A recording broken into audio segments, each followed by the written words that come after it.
Hi, welcome back to Halloween House. Another very sad video. This story just, it really hurts to see what the families are going through and not getting any closure. So we just want to keep people talking about it, and hopefully someone will turn themselves in or someone will turn somebody in and give them closure. So we're going to talk about the Delphi Murders again today. And we're going to talk about our opinions on what happened. They are just our opinions, our theories. We have been in the area many times. We've walked the trail. I notice a lot of other videos are from people that have never been to the area, and they don't really understand the area. That they're not aware of other trails and other entrance points and whatnot. I mean, if you've never been there, it's really hard to visualize what happened.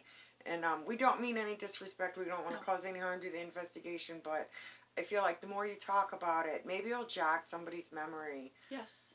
Maybe somebody will remember something to kind of give away the video. Maybe somebody will remember, I was at the cemetery that day and I did see an empty vehicle. Or I drove by the cemetery and I saw a guy pulling out of the cemetery. I do remember that. It may not help at all. Like I said, this is just our opinions, but we think they're valid opinions, and I think they're very sound opinions. Yes, and also from the perspective of your feet on the ground and not looking at a satellite. We are going to show a satellite image, but being there, seeing the terrain, experiencing it, really gives you a lot more insight as to what people would experience in the situation that Abby and Libby were in than just looking at a map and speculating. So yeah, because a lot of people are under the impression that it was done out in the open. That is not it. I'm not even going to call the terrain rough. It's just oddly shaped. Kind of goes down and up. And your line of vision doesn't go down and up. No. It goes in a straight line. Yeah. So hopefully you'll see what we see in the upcoming video. Of course, all opinions are appreciated and welcomed. So let us know what you think. Yeah, and we're going to take you down the whole experience of what's there, so you can kind of get an idea of what you see when you're actually there. Versus just looking at a satellite. And, yeah. Sad. Yes. All right, here is our diagram that we made. We wanted to kind of take a big picture look at this trail in Delphi and just kind of get a bigger feel for what is around it, what it's like. Yeah, and what our theory is, and as we stated, it is just a theory. But anyways, let's start with the suspicious vehicle. You'll find that at the large red circle by 25 and 300 North. This is supposedly where the vehicle was parked between, what times was it? I think it was almost all day up until at least 5 o'clock. Which does not fit the timeline at all, because people started looking for Abby and Libby shortly after 3 p.m. Yeah. So if that was the suspect vehicle, it would not have been there until 5 p.m. No. But, and I'll go ahead and say this to further rule that out. If he did park here, he would have had to walk along 300 North to hit one of these access points. He would have been seen walking. Yeah. To one of the access points. He would have been seen walking back to his car. He would have been walking through someone's property, their field. Yeah. There would have been too many points where someone would have noticed him. He was just way too visible, and no, we're just going to rule that out right there. And that's just our opinion. Yes. From knowing the terrain, from seeing it. I just don't think that car had anything to do with the crime. I don't either. The main entry point is the parking lot off of 300 North, and that is where most people do enter the trail. You get out of your car, you walk across the bridge over 25. It's a very busy area. Very. Really pretty monuments on either side of it. And then you enter the trailhead and get into the woods. It's a very long trail, and it's a nice, smooth, large trail. It is. It's beautiful. You'll notice the terrain changing as you come closer and further away from the creek. There are areas where the side, it gets real steep, plunging down towards the creek. There's other areas where you're lower than some of the other parts. So it's a very unique area in the terrain around that creek. Now we're going to talk about entrance points. Now, a lot of people assume you can only start at the trailhead and then go all the way to the edge of the trail, turn around, come back. That is not true. No. There are at least 4 entrance points. Yes. The first one does go into a farmer's property, but it is a large entrance, so it's very clear. I'm going to guess maybe that family uses it to get on the trail. Maybe they enjoy walking down the trail, which there's nothing wrong with that. And then we have the second entrance where Abby and Libby would have been dropped off. That would have been on 300 North. It's right by the Mary Gerard Nature Preserve. Very well marked entrance to the trail. Yeah, there's not really an official parking that's there, but it is a very prominent entry point. Yes, it would be very easy just for a car to come along, drop 2 girls off. They're on the trail. Yes. Very easy. The next one is a little bit more unofficial, but you can tell it has been used, and it goes into like a soybean field. So maybe the farmer or something occasionally uses it, but has used it enough to where you can tell that it is an access point. Right. And before we get to the final entrance point or trail that we're very interested in, we're going to talk about density of the forest. Yes. It doesn't matter if it's spring, fall. It doesn't matter on the season. Even when the trees are bare, it's very dense. Yes. You cannot see through the forest. No. In fall, spring, whatever. The trees are too close together. Mm-hmm. So it doesn't matter, this is showing full trees. In the winter or fall with no leaves on the trees, it's still dense. Yes. Still can't see through it. Absolutely. To our theory, when you're approaching the railroad bridge, before you get on the bridge, there is a trail that leads into the woods, and you can tell it is a very well-used trail. It's been there a long time. We've walked down it ourselves. And it winds through along the kind of the edge of where the creek goes, so you can see the drop-off going down to the creek. It's really pretty back there. And again, it's a dense area, and it goes back pretty far. Mm-hmm. It goes to a ravine on several spots where anybody could really go down if they wanted to. If you're familiar with hiking terms or whatever, I would mark it as a moderate. Mm-hmm. Anybody of average ability could easily go down the ravine and then up the other side. It's not that hard, especially if you have tree roots to grab onto or whatnot. It's not going to take any special equipment or anything. No. It's fairly simple. And we just wanted to show that through that trail, you can get to the bridge, truss, and the cemetery without ever getting on the main trail. Yes, so no one would see you. Now, you notice our question mark. Yes. All right, so this is what we believe happened. If you were trying to sneak on a trail and do nefarious things, you don't want people to see your car. And if you park in the back of that cemetery, if no one goes in that cemetery that day, no one is going to see you. Your car is not visible from 300 North. No. You will drive right by that cemetery and you will assume there are no vehicles in that cemetery. There are some houses that aren't in this diagram. They're way too far away. It's too sloped. Yes. You cannot see a car back there unless you walk or drive to the back of that cemetery. Yes, because each side of the cemetery is a field, and then the back of the cemetery is the woods and the park. And not to mention, this terrain goes up a little bit, then down, and then the ravine. Mm-hmm. So it is not visible from 300 North. So we do believe that this was a crime of opportunity. We think the suspect, for whatever reason, was already in the area, driving down 300 North, maybe at one of these houses, maybe at one of those buildings, we don't know.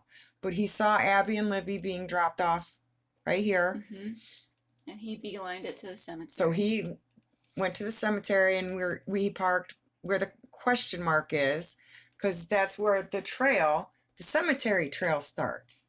Now you take that all the way to the trail that they were on. That's the beginning of the bridge. Yep. And if they were on the bridge, and actually as you're on that trail, you can see the bridge through the trees. And in the winter with no leaves, you would see it even better. Yes. So you could even kind of hang back there and watch them, and And they would wait. never know you were there. And wait until they got, further along the bridge. And then he pops out, and that's it. They're trapped on that bridge. Yeah. There's no way back without passing him. Mm-hmm. Now, typically on this trail, what you do is when you walk the whole thing and you get to the edge, the end, right here, this is the end, you would wait until who's ever on the bridge to reach you, and then you'd all turn around and go back. Yes. It wasn't two-way traffic on the train. That'd be too dangerous. It would be way too dangerous. Now, let's talk about this trail at the very end. Now, take a look at this creek right here. Now, there's been a lot of speculation about them crossing a creek. Okay, this was February. First of all, any time of the year, the creek is not going to be more than maybe a foot deep, if that. Most of the areas, it looks like it's very shallow. There's a lot of sandbars. And I'd say even if it was up to your knees, it is still passable. Yeah, and in February, it probably would have been nothing more than an inch and maybe some mud. Mm-hmm. So it's not even a matter of crossing a creek. It's crossing a creek bed. Mm-hmm. So anyway, we think they trapped them on the bridge here. They got to the end. This is where he caught up with them. At this point, Abby and Libby probably would have been a little panicked, and that's why Libby took a picture of them. Mm-hmm. So this is where we think they said, guys, down the hill, which wouldn't have been a tremendous, huge hill or anything like that. A little steep, but definitely doable. Mm-hmm. We do believe he lost control here somehow. Maybe the girls got away. He gave chase. He caught one. One of the other girls came back to help the other girl. We don't know what happened. But whatever happened here. And unfortunately, the girls' bodies were found here. Yes. But look, there's a gate right there. Mm-hmm. He's right by his car. He murders him. He's right by his car. He's out of there. And anybody seeing a car pulling out of a cemetery would think nothing of it. No, nothing of it. So here we have a way in. Mm-hmm. Nobody saw him because he's in the woods. He's on the bridge. He's on the bridge a very short time till he gets to the end with the girls. They're already back in the woods, and he's already back to his car. Yeah, and if it was a nice day, there would have been lots of people along the trail, but he was in such a small section, it would have been easy to pull this off without someone seeing him. Very easily. Very easily. Now, if he accosted the girls and went down here and murdered them here and then came back and then walked all... Yeah. I mean, somebody would have seen him. Yes. You pass so many people walking on the trail and everybody says hi. Yes. And if you saw some guy that was disheveled or who knows what he looked like after whatever happened in that final moments, somebody would have said, "Are you okay? Did you fall?" Someone would have totally remember this situation because it would have been very bizarre to see somebody like that. Yes. But there's that trail. Yes. There's his getaway.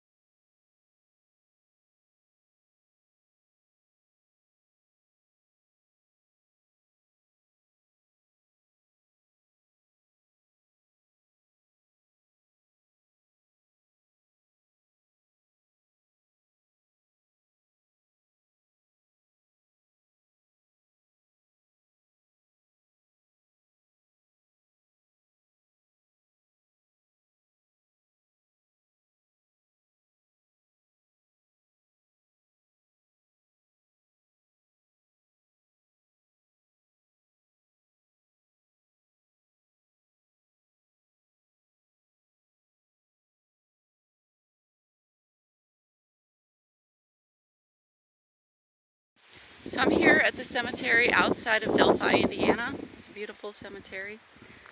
I wanted to show you how easy it is to be hidden in this cemetery if you perhaps parked here.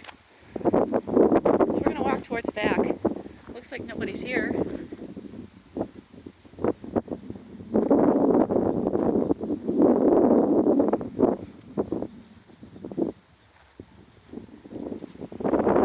Wow, so far, you can see coming into the cemetery, you cannot tell that there's anyone in that cemetery.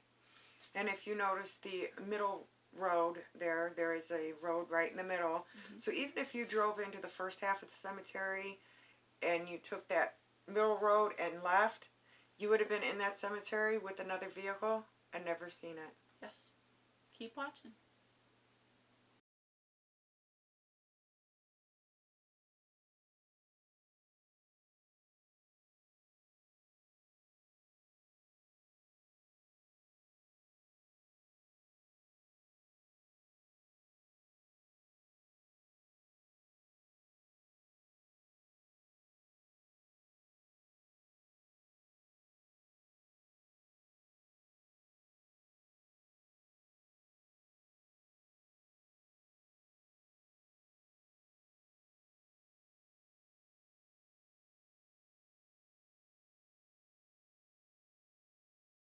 I hope you found that interesting and useful.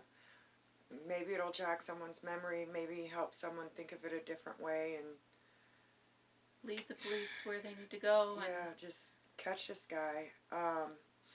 We do want to say that we believe that it was an attempted abduction. I think the point of him parking in the cemetery and corralling the girls on the bridge was to lure them or force them to his vehicle to take them away from the area. Yeah. And like we said, he lost control of the situation for whatever reason, and it was a foiled abduction attempt. Yeah. Again, that's our opinion. We don't believe he intended to kill the girls there. No, probably not. We do also have another theory about the area and the person. One of the things that the police stressed over and over again was that they believed it was someone local. Personally, I believe it's somebody extremely local, like along that road, in one of those houses, whether it would be their childhood home, their grandmother's home, aunt, uncle, somebody that will come visit their cousin on a family reunion or something like that and play in their backyard. Somebody that knew those trails. Because if that guy was anywhere from 35 to 50 and he grew up in that area in the late 70s or 80s, it was very likely that he would play in the woods. I know I played in the woods by my home. And you explore and you find the trails. And you know, all the shortcuts. Yes. And you had little hidden hideouts in the forest and stuff, especially growing up in that area. You didn't have internet and PlayStation and cable. You were sent outside to play until it got dark. Yes, and on the flip side, if you were an adult that just moved in there, you do adult things. You don't go play in the woods. You're mowing your lawn, you're raising your kids, you're fixing up your house. Your farm, you're going to work. You're not playing in the woods, so you would not just suddenly know all of these trails. This is somebody who likely knew that stuff from playing out there as a child. Just think playing in your backyard. That happens to be woods and trails and the bridge and everything else. So when they say local, I think they mean local. Yeah. Very local. Yeah. Because, I mean, as an adult going out there, I'm not going to just decide one day, I'm going to go climb up and down the ravine. Yeah, no. Traipsing around. No, you had to, and he's been across that bridge before. I know the first time you cross it, it's pretty scary. I don't care how old you are. I've been hiking all over America. The first time I crossed that bridge was a little nervous, and I've been to the bottom of the Grand Canyon, and I'm nervous crossing that. So I can't imagine somebody just, not from Delphi, just casually crossing around. It's not going to happen. No. Yeah. So we're hoping and thinking the police know who he is. And we know that, oh gee, how coincidental, he just happened to see the girls dropped off, and everything in life is a coincidence. But the crime happened, and it happened somehow. Yes. I mean, aren't most crimes of opportunity? You just happen to see a little girl playing by herself. You know, yeah, it's coincidental, but Mm-hmm. that's the way we believe it happened. Yes. Yes, you can be anywhere and run into somebody. It's a coincidence. Everything happens for a reason, whether good or bad. Unfortunately, this was a bad coincidence. Very, very that bad. They crossed paths. Yeah, but they did. Yes. And there are a lot of what ifs and say, well, how coincidental is that? It happened. Mm-hmm. And it had to happen somehow. It couldn't have been planned because the girls themselves didn't know they were going to the bridge that day. Right.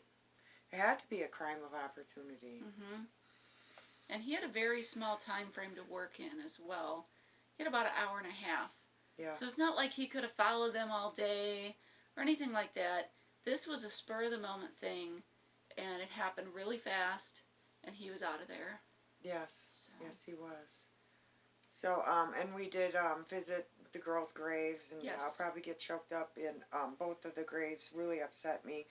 But I guess at Libby's grave, there was a wreath for her 2021 graduation. And I know that I just recently attended a 2021 graduation for my niece, and I just cannot imagine what the family is going through. Yeah.